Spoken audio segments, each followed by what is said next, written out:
So, breaking the thinking habit. Our species finally had this grand insight that thinking, or at least overthinking, is behind our anxiety, our depression, our worry. And if we could just find some way to turn off that inner chatter of the left brain, that monkey mind that's always on and distracting us from what we're doing, we'd finally have the peace from mind that we're going for when we do mindfulness and meditation. So the first question is, well, who wants this? Who wants to turn off thinking? And there we find our first irony, because it's the thinking mind that's bothered by the thinking mind. It's the thinking mind that wants to shut off itself. Is it eternal consciousness that's bothered by thinking, or is eternal consciousness just absolute bliss and peace?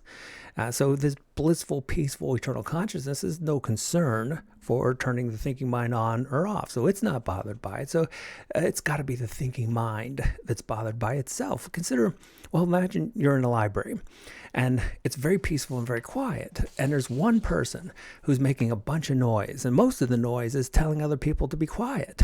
So it's actually creating its own problems, never having this realization.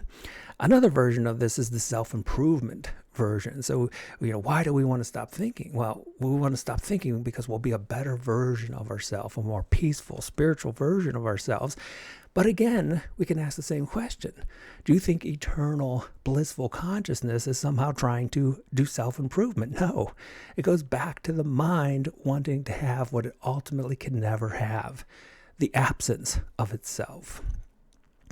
And so when we talk about quitting the thinking habit, the realization behind the issue here is recognizing that it's a habit that you don't have to quit, because it's not you that has the habit in the first place.